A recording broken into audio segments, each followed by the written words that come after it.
Le oui que les gens te belé ba pengui. Ba te belé ba mena ba église à cause du comportement na biso ba pasteur. Vous s'abonner et belé na chaîne Oyo.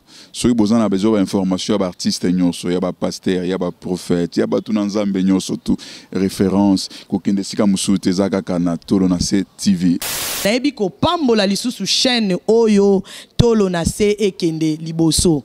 Chaîne Oyo en tout cas Nzambe ayeba na ko soutenir batu oyo bazwaki ba moyen na bango pona ko bimisa pour que chaîne kende liboso esika mama Kalamba ya zwami vraiment azala béni mama Ana Kalamba moi ça mon cosme respect kolo amona yo a visiter yo aselo makambo kama bolamu iza makasi na vie na yo bolamu makasi iza na vie na yo dans 2 mois zo ya liboso Nzamba zo visiter makasi na mona ba porte ya minene zo fonga ma liboso na normalement les likambo bâtiment ozo sangana na bango o se retrouver au sangana na bâtiment oboé batuana ba otia mbongo en jeu et dans 2 mois au monde elo comme elo mama Ana Kalamba ina pesi mbote makasi mona mukolo cheno Yeswe que tu dois kumvimbe Yeswe olobi venez à moi vous tous qui êtes fatigués chargés je vous donnerai du repos Seigneur cette femme s'est convertie atiki nyonso aboyi nyonso aye pana yo nkolo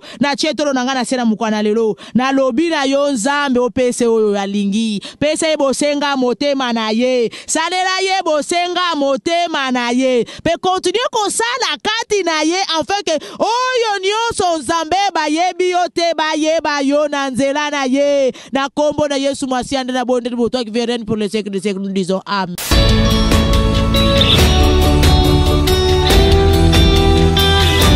Oui, c'est bon, kaka ndenge na ebisaka bino bo s'abonner na Mwasi ya Mokonzi Fondation TV, bo s'abonner na Tolo na TV.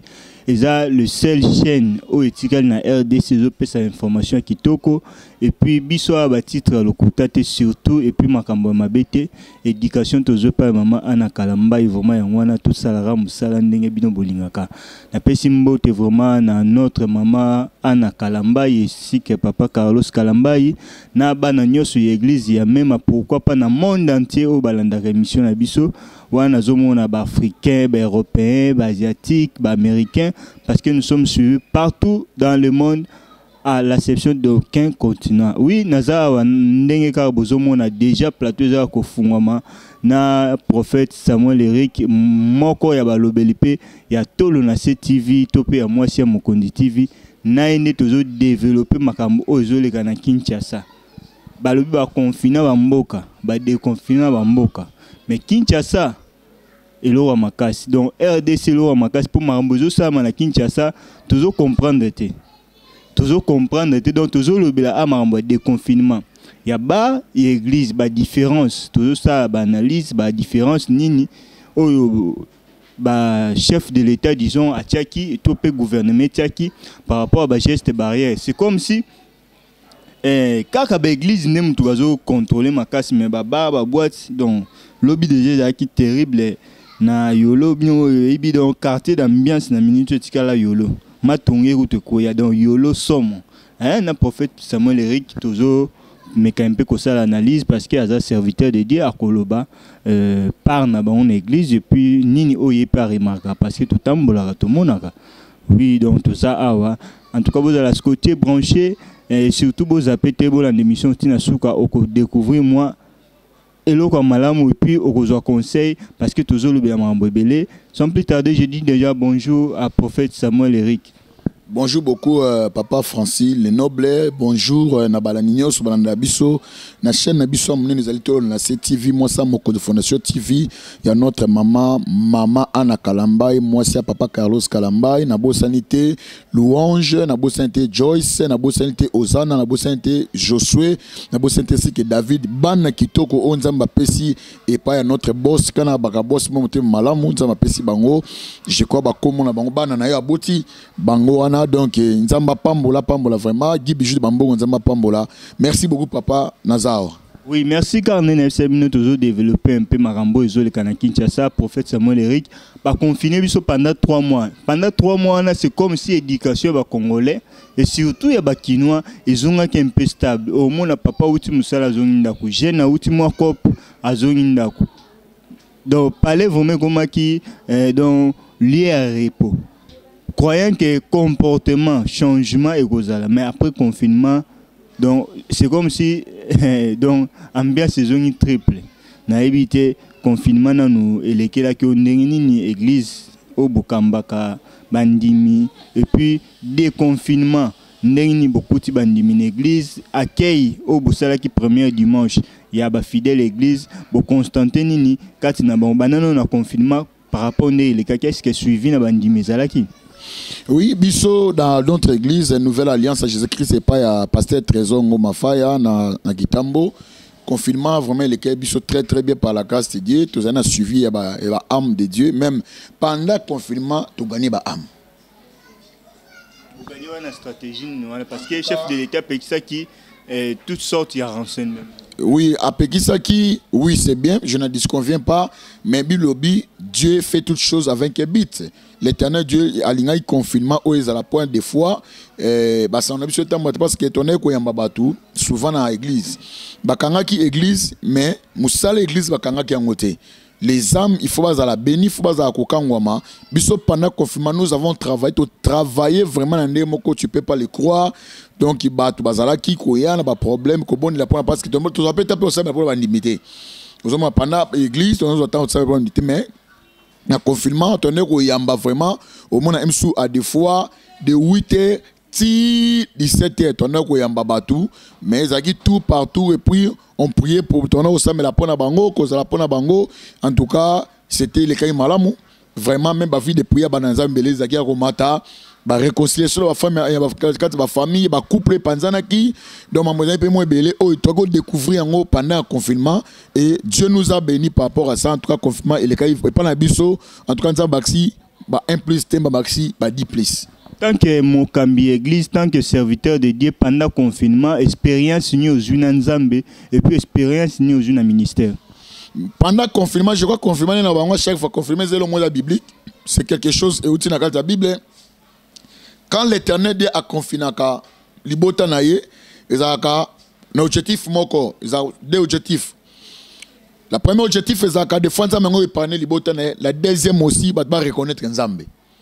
Expérience makasi na moni ngona expérience sur la moni que bana nzambe belé to ba couple belé ba zo ata ko fanda na bas na motina bana bangote c'est ça aussi expérience on a eu je crois même matin Mikel Poto je crois papa Carlos a contredit ngate maman Anna Kalambai a contredit ngate Guy Bichou Bambongo a contredit ngate maman Gisela papa Jérémy a contredit ngate donc moi ba te ba contredit ngate par rapport à ça confinement ou expérience na eu comment to ko fanda na kati bandaku pe comment tu réunir pe comment bolingoni ko zonga na kati banda expérience na zuya ngwana deuxièmement na kati église ko landela un soit des fois comme soit des fois on landela te et juste peut temps ko landela maintenant et fungoli sur moi misu ya ko yeba marche église nende otambula expérience na zuya ngwa pe vie de prière et Matthieu sous des avantages. Merci beaucoup maman Anna Kalamba ilanda vraiment biso na bokebi et puis bana nyoso ya même bolanda biso na bokebi papa Eric ndenge ba confiner ki bandimi bazala ki oui bobane ko accueillir mais pas tout je crois. Alors tant on va déconfiner église là le roi bandimi baké moi va congé na ba palais. So retour na bango est-ce que vous remarquez température taux dimension et enseignement hein? Donc dimension et spiritualité pardon et puis connaissance au bino bo introduire qui a parti ya ba maté ya beauté est-ce que ba bungi ça qui kondima ba yesu na foi température ya ba fidèle l'église au remarqué ndeni.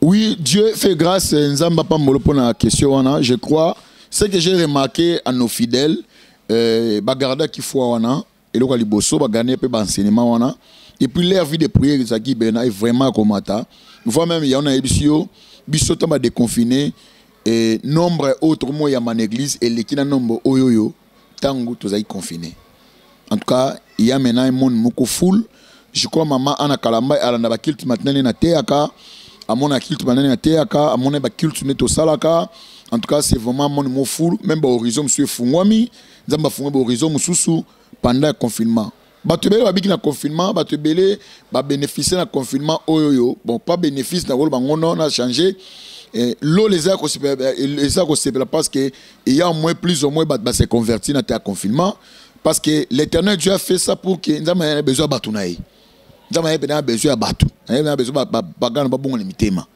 c'est ça vous qui bit Nzambe et chez nous nous avons plus ou moins 85 âmes qui sont convertis. D'ici là, monsieur Baozo baptême. Donc, c'est ça aussi, on a par rapport à ça. Mais, rentabilité, nana, croissance numérique, vraiment, dans notre église, en tout cas, ça va. Bon, on a l'andi on a beaucoup parce que biso na tolo na c'est ainsi que na moi c'est mon conductif tous les journalistes professionnels et puis de qualité. Tant aux autres banalo la non a beaucoup belobi que 85 âmes au baya qui converti. Et ça peine ndeko moko akomela un message alobi ah molobeli mwana mboka Francis Noble. Oko tourner na basa nzambe. Est-ce que ozo croit que les mêmes personnes baza convertir après des confinements, ce sont des mêmes fidèles, il y a babar, il y a boîte parce que balobi les mêmes visages tout le monde a samedi na boîte na baba, ce sont vos fidèles. Oui ou non? Bon, je crois, merci beaucoup pour la question Anna. Oui ou non? Tout le monde to remarque que non, ba fidèle na biso ba kenda na bon pe baba. Bakena na ba on peut ba participer à peine na ba boîte na ba cérémonie les gars na ba ne to benga ba place ya mabe et vous êtes d'accord nango bien non pour na continuer? Oui. Oui. Alors qu'est-ce que vous faites tant que des pasteurs pour vous ça là donc bo la qui ça va diminuer tenzela n'habite est-ce que ils ba baja maté un peu beauté ya bon que non côté kuna bokenda ils amabe parce que lumière na ténèbres balobi surtout na galette balobi mwana nzambe akolia mesa motena n'habite au éclairci non. Merci beaucoup par rapport à ça. Bon. Et là, les âmes, ce ne sont pas nos âmes. Les âmes, c'est à Dieu. C'est Dieu qui répand, c'est Dieu qui bénit, c'est Dieu qui appelle, c'est Dieu qui choisit. Mais vous avez la responsabilité à encadrer. Oui, tu as la responsabilité à encadrer. Je crois que nous avons le banabiso et le mokobilobi, nzamba sepenaliwa mutomosumute. Et là, on a répondre d'abord à la question motunaki et na répondre à ngote. Ba âme obso gagner ba âme oyo. Tokuti bango na ba boîte ba ambo ba uti na ba boîte ba uti na ba hôtel ba chel de ba o biso to gagner bango o ba se convertir o ba na dans le Seigneur ba epeza dans le Seigneur là maintenant je te dis clair bon par rapport à la question otuninga je crois elona ko loba ke nzambe azwa lokum par rapport à ça to la responsabilité à munene pour na okamba ba âme. Mais, verset mon Dieu a fait toutes choses avec un but, même les jours de la jugement pour les méchants. C'est-à-dire, tout ça qu'on se convertit, on se convertit totalement, même qu'on la souk en zamba au jugé. Mais l'essentiel, biso totel au bananzambe, to parler sur la répatance, to zanzela, c'est-à-dire bilang moni chant, nenge to sala musala nzambo yo, chant nzambe. Tous les deux pêches au tosala kana musala nzambe. Tous les pêche ba bengo pêche mo absent, donc ça dit ndo bonangala, tous les pêche mo bengo pêche mo filet.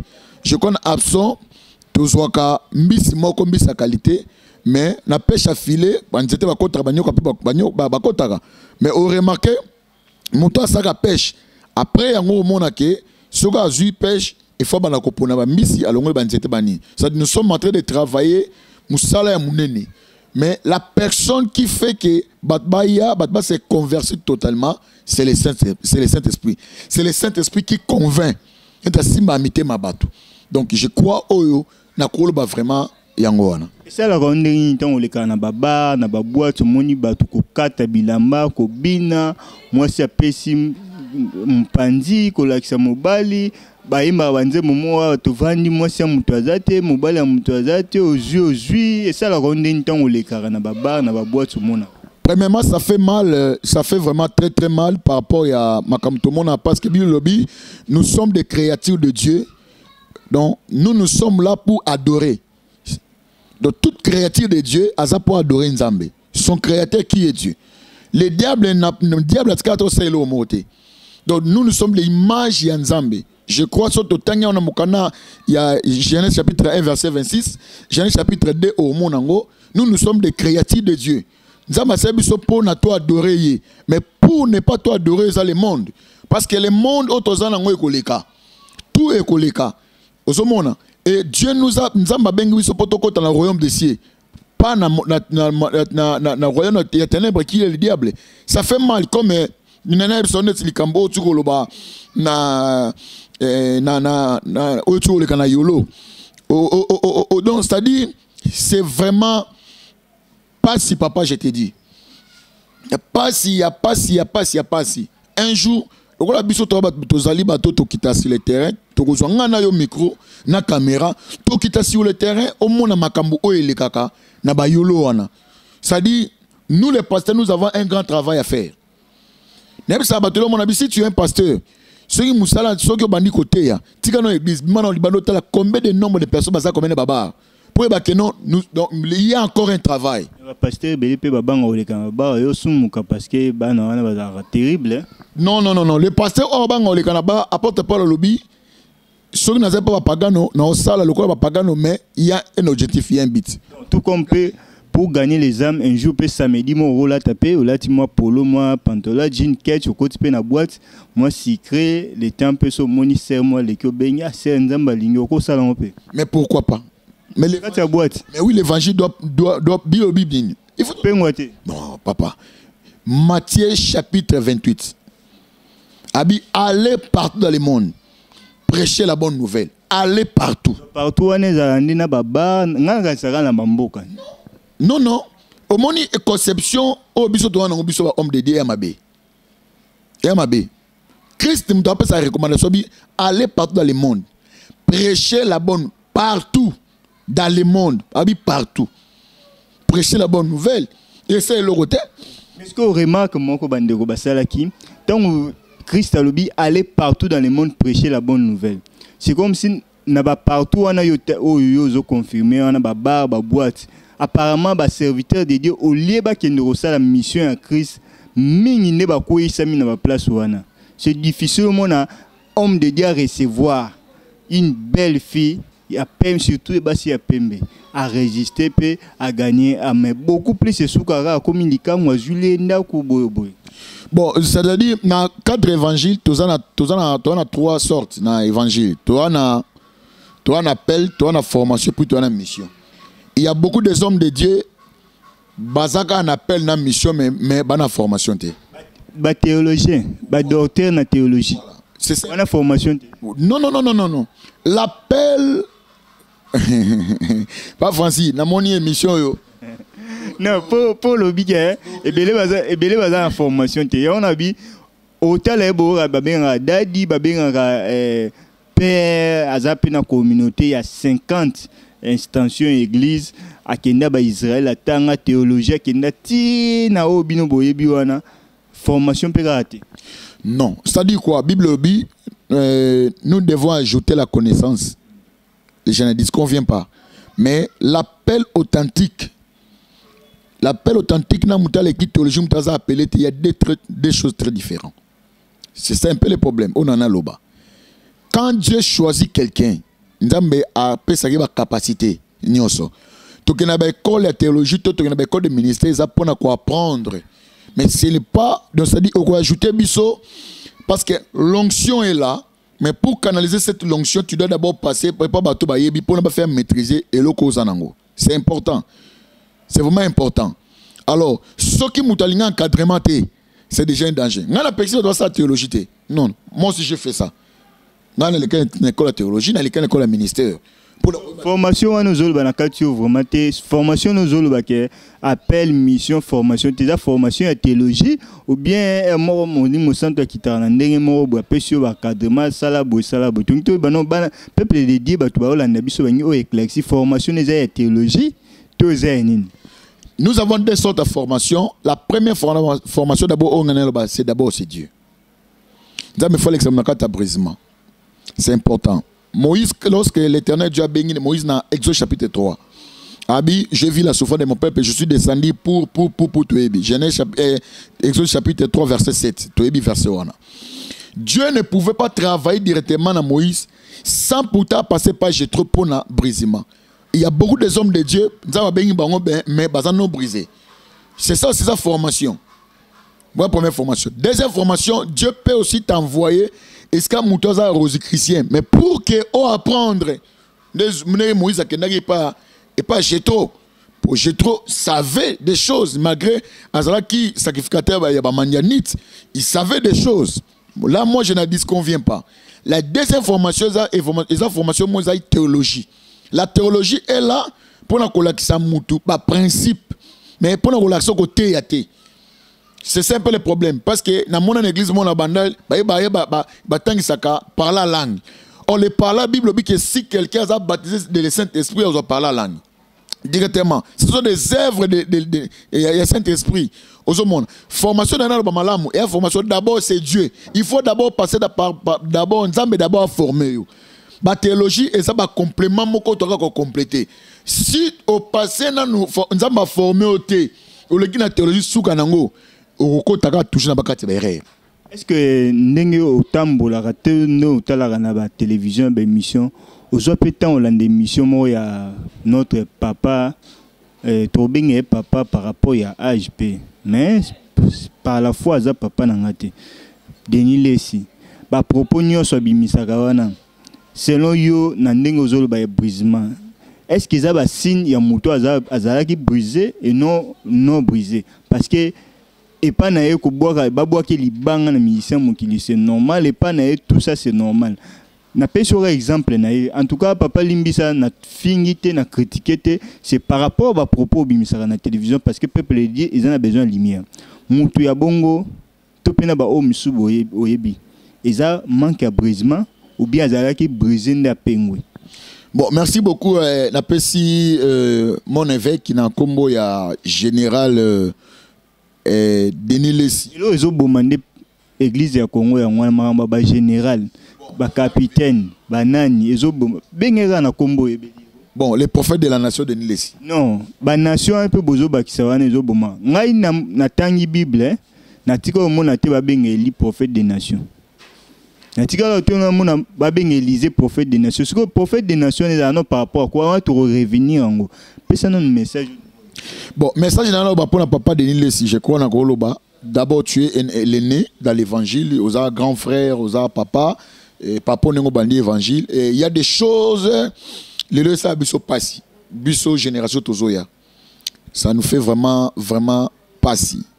Je crois, ce misa mokili akoboa kaloba il faut à la kaloba aminae.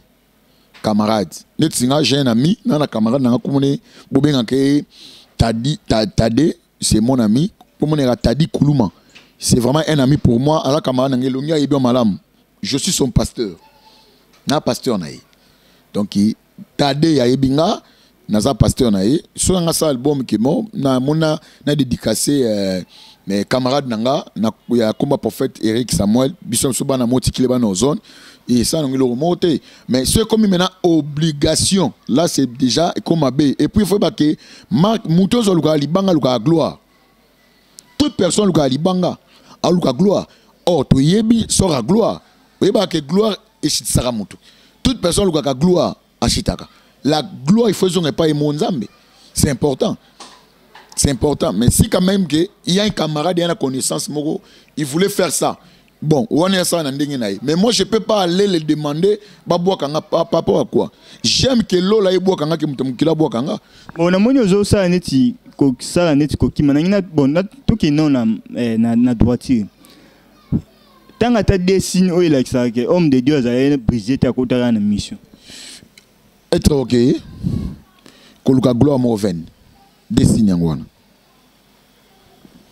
Na dessin wana orgueil gloire vaine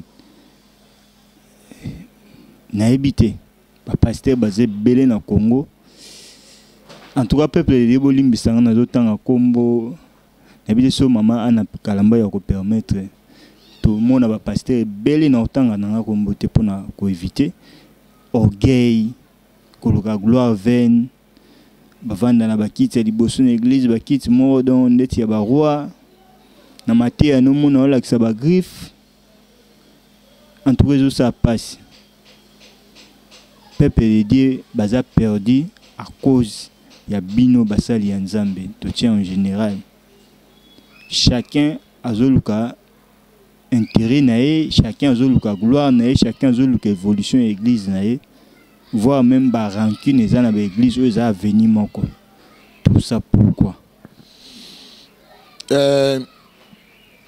Ça fait mal, hein, je crois que tu es bien à l'église, mon balé talanaki. Non, le bango est qui miséricorde depuis na Sinaï. L'église à papa me continue na docteur na la louange. Na évité maintenant toté ba pagano nini. Na évité patron to sale la yimo akabola batoté. Qui est Jésus-Christ. Mais maintenant pourquoi ko kabwana? Pourquoi ko benana? Pourquoi ko soana? Pourquoi ko mitcha la poison? Pourquoi? Pona ko luka nini? Pas Francis. Au moningai ne nazaboé. Babylore lobby lorsque total a ngona musika et ça la abiso pas c'est parce que le obi que les gens te belé ba pengui ba te belé ba mena ba église à cause du comportement na biso ba pasteur et parce que Christ appelle ça biso Christ appelle ça le moabi il faut que dépeuple kaya diable ko peuple kaya ya nzambe mais le lo kaya nzambe comment dépeupler kaya diable ne comment peupler non les contraintes de kaya diable il y a na kati église parce que le monde dans l'église voilà c'est-à-dire tant que tu as une question là ça et ça n'a vraiment bien été parce que nous sommes tous monango tous bango il y a même pas bêtise où passer musuba salaka son na loba ah c'est terrible et va passer mususu ba mana ba ça to marié quand nous le bibon en tout cas il y a ndeko monango là ti lelo akoma akota islam na sentir que ça place na été abima tigala ni normal alobi ya landara la prédication pasteur et simbi na TV mais ko ken na église o ken était parce que ba divorcé ba se séparer na fiancé o ya linga ikobala donc fiancé a trahi et puis l'homme de Dieu a trahi donc aina basi aina pe basa ya nzambele pourquoi a même fiancé une église proposante à présenter pasteur et na 2 mois avant mariage la fiancée azalaki na zemia 1 mois ya pasteur en tout cas ndeko na gira na miso na biso tout a osambela te en tout cas ça la nga passe na meka côté ya donc esimbara te nzambe rande a continuer mission alors mambo bongo pourquoi au lieu de gagner les âmes mais toujours faire retirer ba âme à cause ya ba neti ba elo wa bongo n'habite soki ndeko wana ngana otinda li émission n'habite soki retomber même à travers Amina Atala elo ni okoyebisa à propos ya bêtise wana et puis à propos ya décision o ya zwana mon frère bien-aimé, que Dieu te bénisse beaucoup. Je crois que la biso une émission yo et sur émission des fois to koti makambo peut-être même sur nzambe alinga kama obika. Elo na bisa yo lorsqu'il y a des vrais et aussi des faux. Peut-être to maina maboko za faux. Peut-être même super moi si on peut un super des fois parce que peut destiné à vie na yote. Peut-être Dieu peut-être même sur nzamba épargné yo même soit des fois nga ça sous bas scandale bien na katanda ku ça dit nzamba ngata la nzamba ngala so quel genre pasteur on est ko sambela pe quel genre moi sur o sala inaye na début nous c'est normal papa simple surtout sur une tabeti cravate de apoyeba quand il n'y a pas si bon je crois et le mon anoba Christ alobi il y a des loups na kati ya ba brebis il y a aussi des pasteurs loups. Un pasteur loup, mais ce n'est pas un pasteur mazab à la brebité. Loup ravisseur. Quand il y a des vrais, il y a aussi des faux. C'est pas dit qu'en parlant français, cravate nani n'a appelé, non. Même aussi les diables aussi déguisent. Qui t'a dit que l'église non c'est à Jésus. L'église non c'est à Jésus. Oui, nous sommes là, nous avons un Jésus et même l'église même. Est-ce que maman Anna Kalamba ya sambelaka Isaïe Jésus Nasona convaincu ne loko wanate je crois na kota ate. Pourquoi tenir l'église même parce que maman Anna Kalamba ya la patronne de cette chaîne. Olobi batumsu to tenir ya binona maman Anna Kalamba tu vois pas que c'est le fanatisme. C'est pas le fanatisme parce que tu vois j'ai pris le temps ya osambela. Na yo binga na matamangenge d'ici là je connais que mangenge. Dans l'action à des églises. Bon pour moi pas des églises. Parce qu'il y a beaucoup d'églises à Malam. Philadelphie est à Malam. Nasuki Nangawana. Oui, Nasuki Wana. Pour les autres, bon.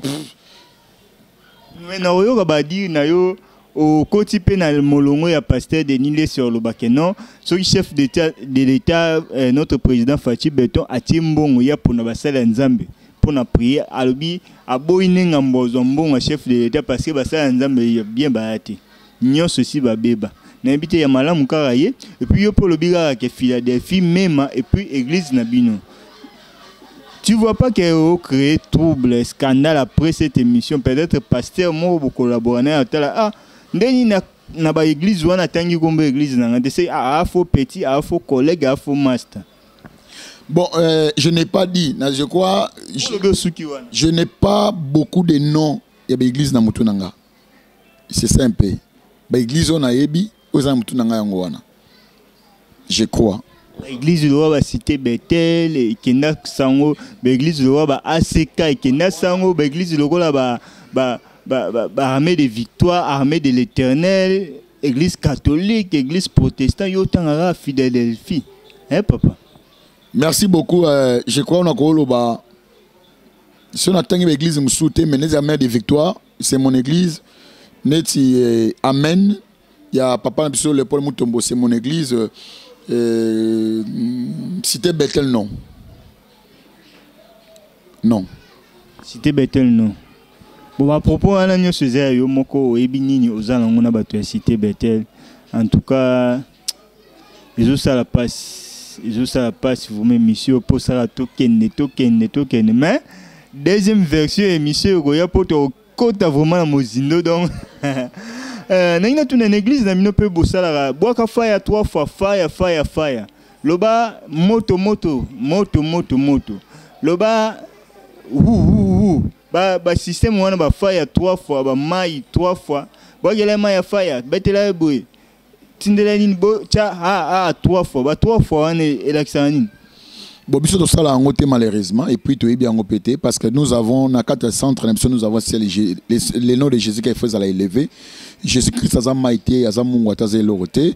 Ce sont des commerçants ba sala biloko wana pour na ko faire peu ko impressionner ba tout mais. Ce sont des commerçants. Ba commerçants. Oui. Confirmé. Oui, ce sont des marchands oyo ba zoluka ba somba Joseph qui est Jésus pour que tu en Égypte.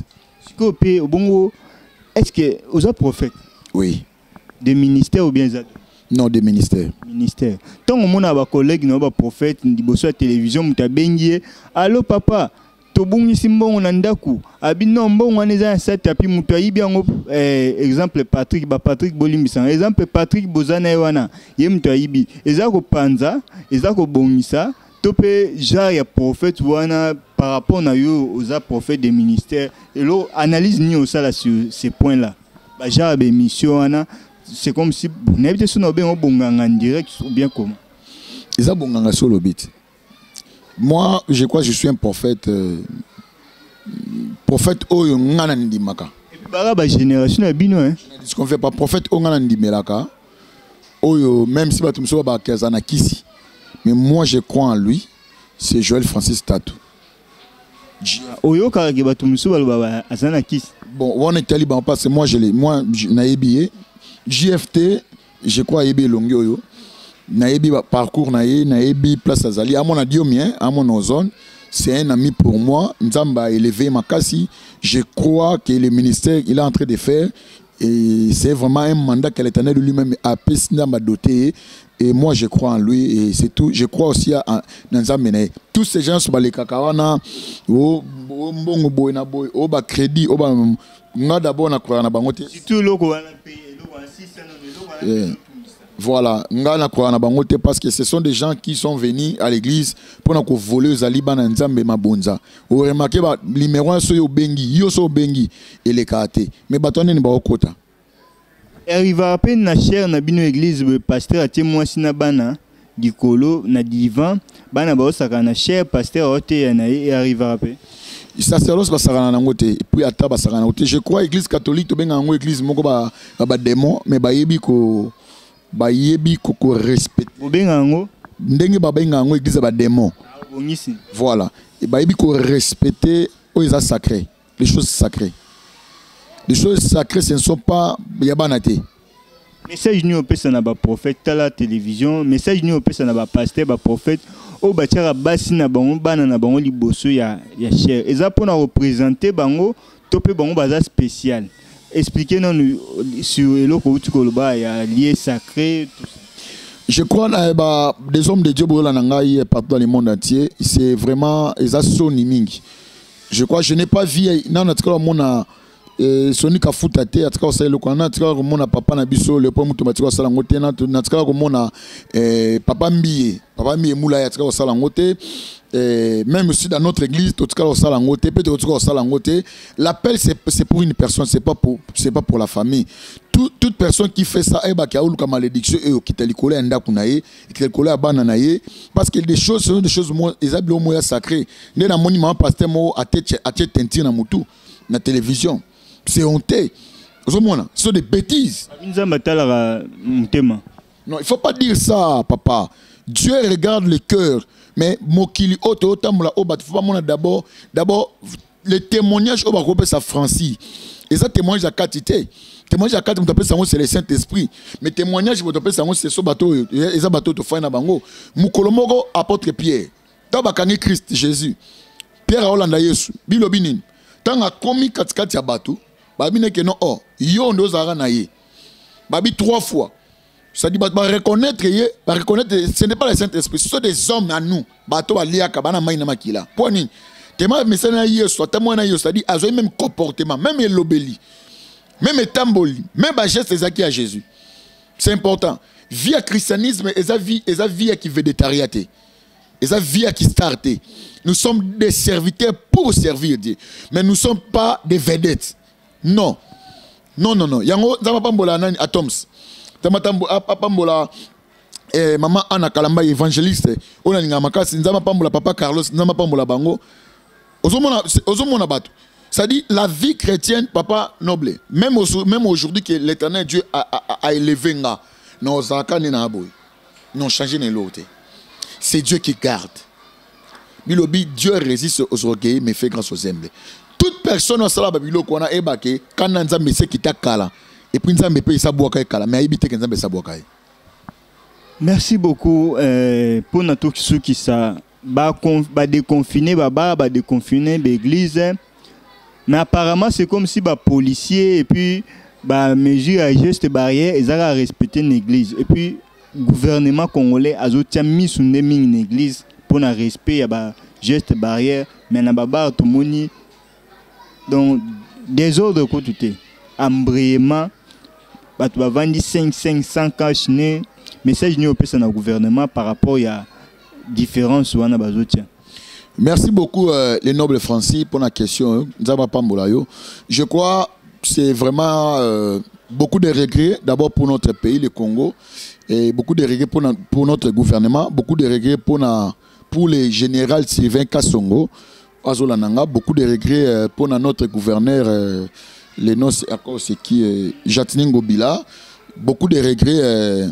Je crois si aujourd'hui notre pays Congo est au tambola malamu et puis coronavirus est bêti pendant Congo parce que nous avons un Dieu. Je crois surtout les capitales les plus sales du monde, c'est d'abord Kinshasa.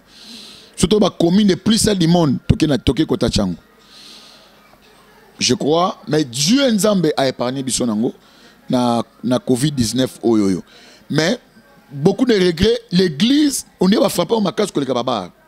La police n'a pas d'église, mais ma boko, mais na bar et côté le néo côté n'engo bima. Na autos à la capella. Papa, je vis des choses. Je vis des choses. Embouteillage. Et le kangeza baba.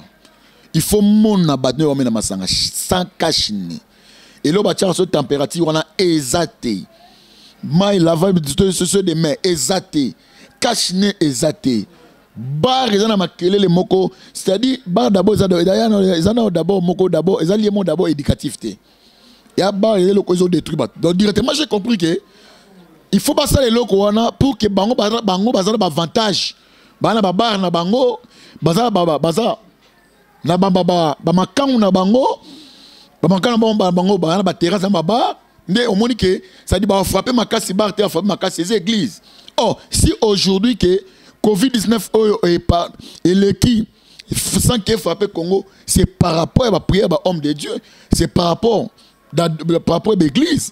Par rapport dernièrement, les policiers, maintenant, ils ont un téléphone. Plus ou moins 250 téléphones. Les gens vont mater pendant ça, mais vous devez respecter. Mais je suis en train de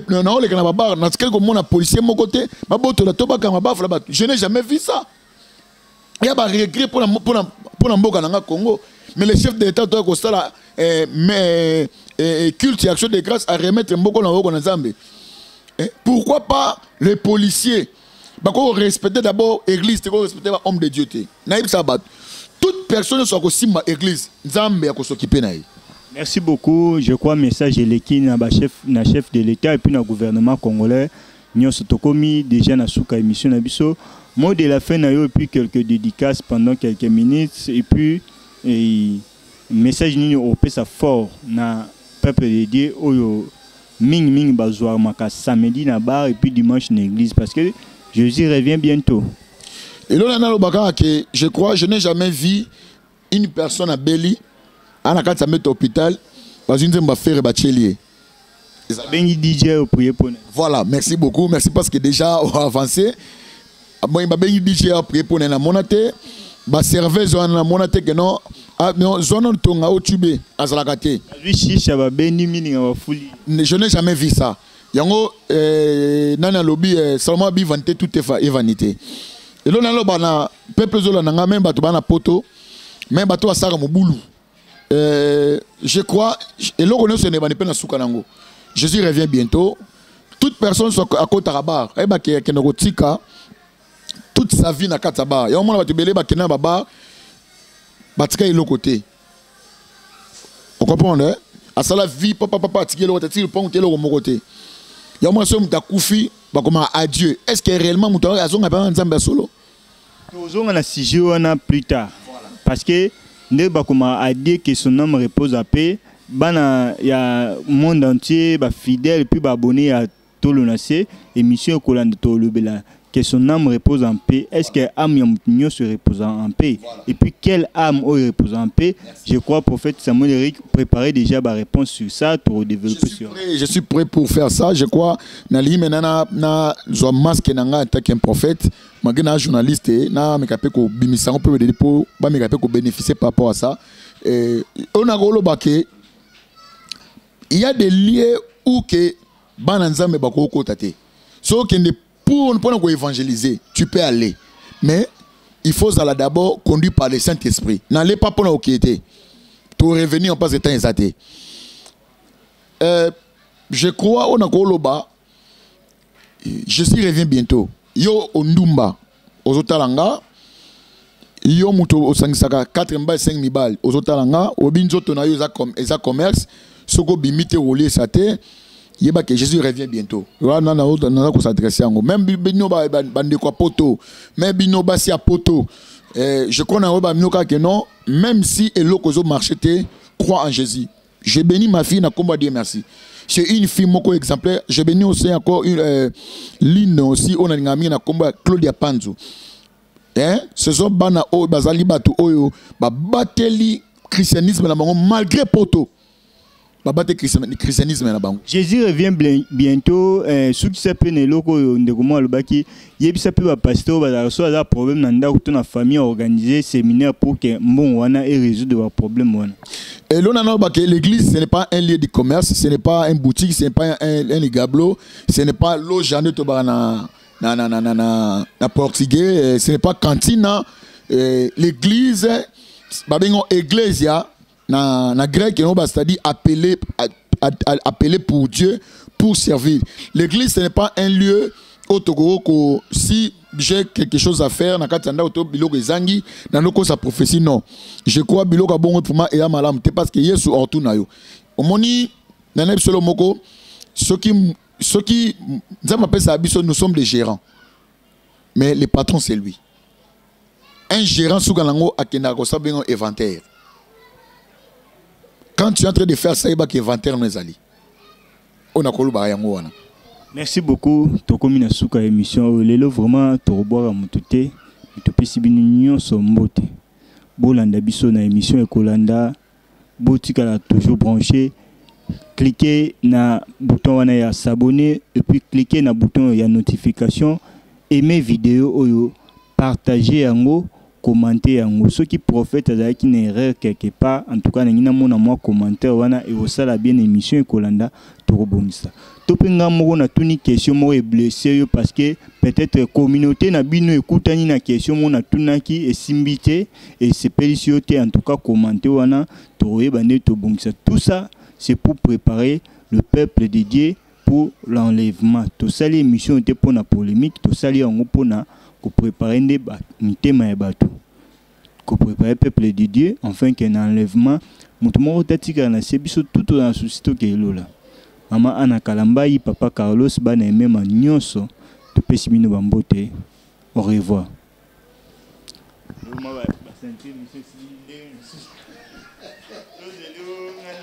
Nous s'abonner et belé na chaîne Oyo. Si vous avez besoin d'informations sur artistes nyonso, ya ba pasteur, ya ba prophète, ya ba tout nzambe nyonso tout référence ko kende sika musute zaka kana tolo na TV. Nayebi ko pambola lisusu chaîne Oyo tolo na ekende liboso. Chaîne Oyo en tout cas Nzambe ayeba na ko soutenir batu oyo bazwaki ba moyen na bango pona ko bimisa pour que chaîne kende liboso esika mama Kalamba ya zwami vraiment azala béni. Mama Anna Kalamba moi ça mokonzi me respect kolo amona yo a visiter yo aselo makambo kama bolamu iza makasi na vina yo bolamu makasi iza na vina yo dans 2 mois ezo ya liboso Nzamba zo visiter makasi na mona ba porte ya minene zo fonga ma liboso na non la likambo bâtiment ozo sangana na bango o se retrouver au sangana na bâtiment oboé batuana ba otia mbongo en jeu et dans 2 mois au monde elo comme elo mama Anna Kalamba ina pesi mbote makasi mona mukolo sheno Yesu ketu dikwa kumvimbe Yesu olobi veneza moi vous tous qui êtes fatigués chargés je vous donnerai du repos. Seigneur cette femme s'est convertie atiki nyonso aboyi nyonso aye pana yo nkolo na chetoro nanga na sena mukwana lelo na lobi na yo Nzambe opese oyo alingi pese ebosenga motema na ye salela ye bosenga motema na ye pe continuer comme ça la kati na ye enfin que oyo nyonso Nzambe bayebi yo te bayeba yo na nzela na ye na kombo na Yesu Masiya na bonde boto qui viennent pour les siècles des siècles nous disons